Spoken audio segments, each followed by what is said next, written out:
Manatee, WrestleMania, and Heathers are all on this day. Welcome back to On This Day. Today's date is March 31st, 2021. It is the 90th day of the year. There are 275 days left in this year. It's also the 13th Wednesday in the 14th week and the 12th day of spring. 82 days left until summer. It's already starting to warm up here in Portland, Oregon. And there are 95 days left until the 4th of July.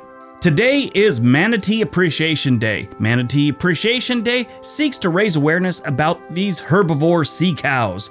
That sounds like an insult, a sea cow. You frickin' sea cow? Yeah, that doesn't sound nice. But apparently that's what they're called. Manatee are aquatic mammals that mostly eat plants. Their peaceful behavior combined with their long, robust bodies earn them the nickname sea cow. There are 3 species of manatee: Amazonian, West African, and West Indian. This day encourages us to learn about the manatee and how we could protect them and their habitat. All right, let's see what else March 31st has given us. 1774, the American Revolution. The Kingdom of Great Britain orders the port of Boston, Massachusetts closed pursuant to the Boston Port Act. Yeah, they're always sticking their nose in our business back then. 1931, a transcontinental and Western airline crashes in Bazaar, Kansas, killing 8, including the University of Notre Dame head football coach, Knute Rockne. Yeah, Knute Rockne. I didn't know he died that far back. I thought he at least made it to World War II. 1945, World War II. A defecting German pilot delivers a Messerschmitt Me-262A1, the world's first operational jet-powered fighter aircraft, to the Americans. This was the first to fall into Allied hands. Now, it wasn't just us doing this, but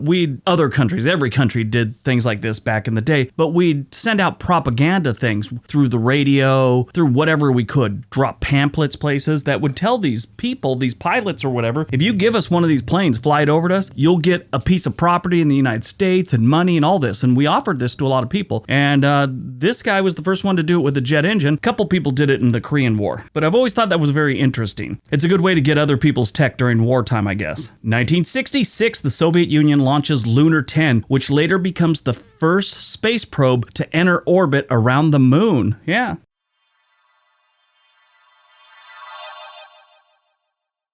1985, the first WrestleMania goes down. This was the biggest wrestling event ever from WWE. Back then it was WWF. Anyway, it takes place at Madison Square Garden in New York City. Basically, this was almost like an all-star game for wrestling. Wrestling at the time really wasn't that big of a deal. This really put them on the map. WrestleMania, now known as WrestleMania 1, was the inaugural WrestleMania and the first professional wrestling pay-per-view event. Yeah, ever. Now they have them all the time. Yes, this thing was huge, and it, like I said, it put professional wrestling on the map. Sure, they had the hardcore fans for years. You know, wrestling had been around since the 30s probably, but this was kind of an underground thing. I would say you had to go someplace to see it. It was on TV, on just lame local channels and stuff. It really wasn't a big deal. But those events were nothing compared to like a big name boxing match. This event was. Now, also keep in mind, this was years before mixed martial arts ever became a thing, or the UFC. After this event, people like Hulk Hogan, Andre the Giant, and Roddy Piper became household names here in the United States and abroad too. It was big in other countries. The attendance for the event was over 19,000, and the event was seen by over 1 million viewers on pay-per-view. If you knew how it was back then, that's amazing numbers. And this started, now they have a WrestleMania every single year.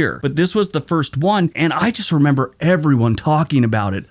People that didn't know anything about wrestling, people that weren't into wrestling, were talking about this and we're going to watch it and couldn't wait till next year's thing. They turned a lot of people into wrestling fans, and we all know wrestling's fake. These guys are hardcore athletes, though. I mean, they're very good at what they do. It's just not a competition. It's a show. And that's all there is to it. But it's not something I really watch these days. But for a while there, I got into it. While I was in the Army, that's what we did on our spare time, is watch things like that. And every year when WrestleMania came around, the barracks were abuzz with WrestleMania stuff. I think it kind of got pushed aside when MMA really became big. 1990, approximately 200,000 protesters take to the streets of London to protest against the newly introduced poll tax. If you don't know what a poll tax is, it's basically how many people live in your house that are adults and you got to pay a tax on them. It's a head count, and they give you a number you have to pay. It's very unpopular in any society it's been on. Many think that it shifts the tax burden from the rich to the poor, as it was based on the number of occupants living in a house rather than the estimated market value of the house. So yeah,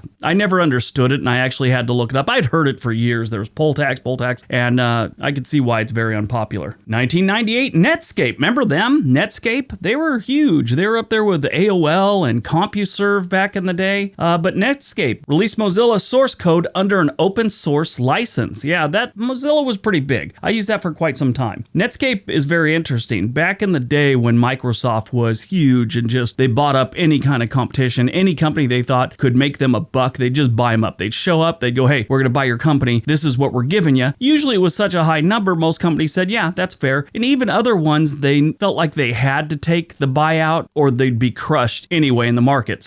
But Netscape was the first one. They came in, gave them the offer, and they come in with all their business people, and the guys at Netscape said, no, pound sand, we're not taking your offer. The story goes that the people from Microsoft didn't know what to say or do. They were confused that someone actually told them no. So yeah. I always liked Netscape for that. Movies released on March 31st, 1989, Heathers. Yeah, this is a weird movie. The movie is called Heathers because 3 out of the 4 characters in a clique have the name of Heather. The movie was later adapted into a musical. This is a freaky movie. It had Winona Ryder, Christian Slater, and Shannon Doherty in it. I'm not going to spoil it for you, but in the beginning you think it's just another one of these teen movies, and then it takes a really weird twist. Definitely watch it if you ever get a chance. Born on March 31st, 1996, Liza Koshy, American actress, comedian, and television host. She began her career on Vine in 2013 before starting a YouTube channel. Her main channel, she has 2, has amassed more than 17 million subscribers, and her 2 channels together have more than 3 billion combined views. That's a lot of money she's made for YouTube. She now has a late-night television show. Pretty interesting. Died on March 31st, 1993. Brandon Lee, American actor and martial artist. He's the son of the legendary Bruce Lee. He was filming a movie and someone shot at him with a gun. It was a prop. Well, it's got the gunpowder and it's got a bullet in there, but there's a cap that isn't supposed to come out, and it did, and it hit him just like a bullet and killed him. All right, that's today's video. Hope you guys enjoyed it. Hope you got some information out of it. Now go forth, have a really good day, and be nice to each other.